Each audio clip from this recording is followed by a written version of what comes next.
And down under, Sydney, Australia, here is the IBF #1 ranked challenger in the world, the undefeated Glenn Conga Kelly.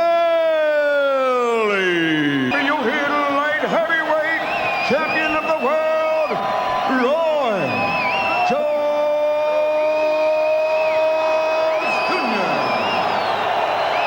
Jr. Come out box on the belt. He would maybe be a bigger threat than Kelly is. But will Kelly? I'd like to make a note also that Jeff Fennick has just been Already a member of that Hall of Fame, Emmanuel. Yes, and I'm very excited about being up there when he gets inducted too.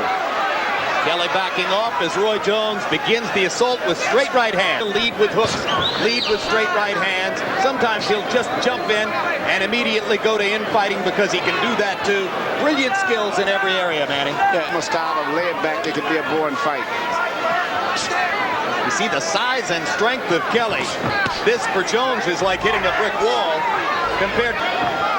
And certainly from that range, Kelly won't be able to bother him much. No, Kelly, his basic fundamentals are bad. When he misses a punch, his right leg is all up in there.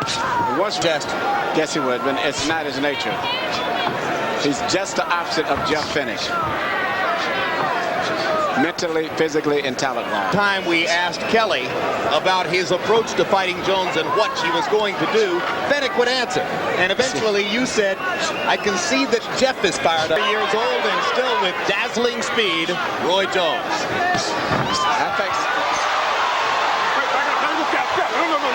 Roy's doing just what he and I just started doing a lot of different things, body movements, everything, to make him get off track and make him have to speed up his tempo. Roy knocked out Virgil Hill with a vicious body shot. Who is the present WBA Cruiserweight Champion of the world. CompuBox numbers in round one. Glenn Kelly landed one. Look at his opponent, what he's going to do before he begins to develop more of the arsenal.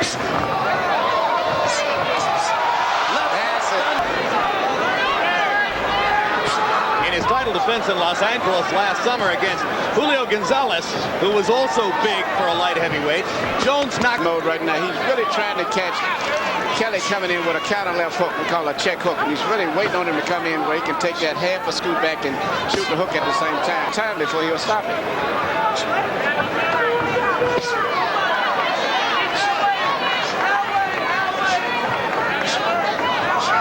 your chest and hit you in the head. Right on the He'll look at your head and hit you right in the belly. He's a very exceptionally talented and gifted fighter. And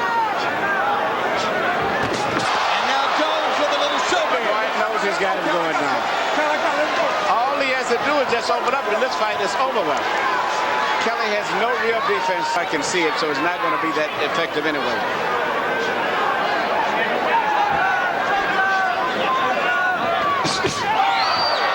Time, I think Roy's going to put on one of his better performances tonight. He's got the perfect opponent in front of him.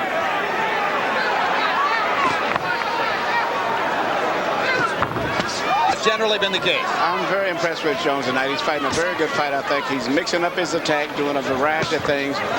And Kelly is the perfect opponent for him to. And slow at that. And once he starts throwing punches, it's just a matter of time before it's going to get caught. The only reason he survived this long is because he hasn't been throwing punches. When Vernon Forrest fought a very fast fighter in Shane Mosley last week, he said, the way you stop speed is with the jab. But Vernon kept it working. Kelly just like stupid and just keep punching, keep punching, keep punching. And even then, he's not going to do it so much, but it's his best chance. This is exactly the opposite of what Kelly acknowledged he would have to do to be in the fight.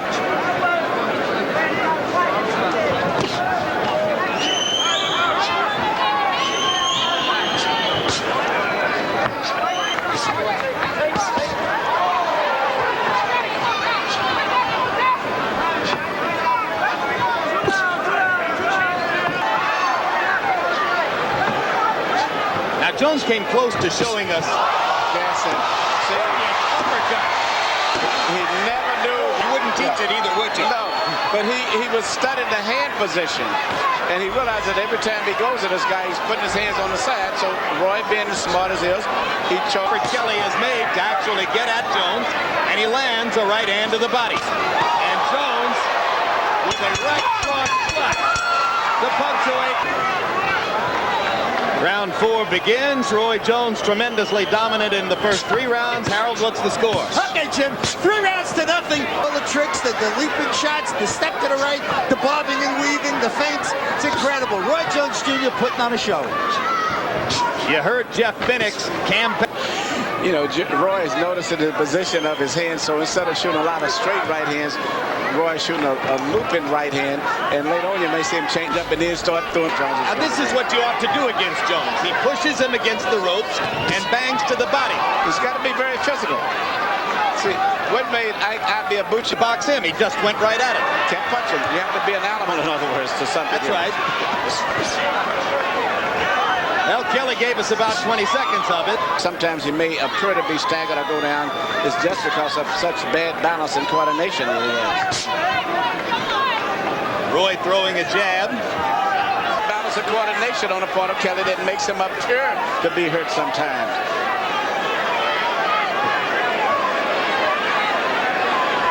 It's a masterpiece. If he would start jabbing more, that would relax Kelly a lot more, and then he could take him out with a much cleaner punch. Well, he's jabbing more in this round. Yes, just jab. The jab would relax him a little bit more. Jab him to the body, jab him to the head. Look to the body, shoot a right hand right on the chin. Not once tonight has Roy Jones indulged his worst in-the-ring habit, which is to back into corners on Roy Jones' trouble. How? No doubt. Tommy Hearns had no problems with boxers. He had problems with maybe brawlers, but Ray Leonard, Virgil Hill, Benitez, and Tommy was a man that you never saw. He was not necessarily a hard right-hand puncher, but you never saw the right hand. He was one of the best guys that for deceiving the right hand that he has, and at the time that in the division. But I think that Thomas would have been a big threat still. Even Benitez, one of the best counter punchers in the business, could not counter Thomas. Roy Jones and Sugar Ray Leonard. That would have been Roy Jones and Marvin Hagler. Roy Jones and Sugar Ray Leonard at 160 or 154. To some degree. And they didn't necessarily use their weight all the time. They were just talented fighters. So if it were to take place at, let's say, 168, what? Who had a good enough amateur background, which made him a little bit treacherous, and he couldn't really get in this mode. So I think we couldn't judge necessarily.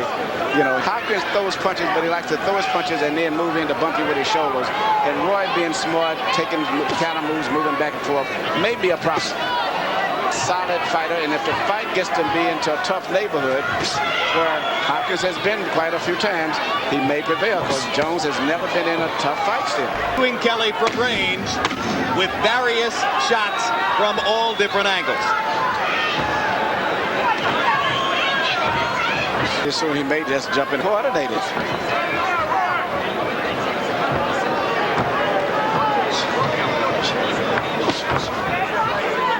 That sooner or later set him up for some trick shot somewhere else. The third shot's right into the body. Still looking straight at the chest. Yep, left into the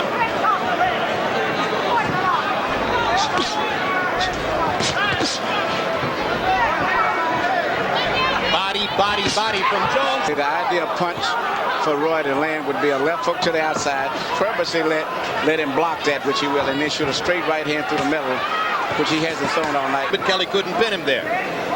Kelly's just a little too slow.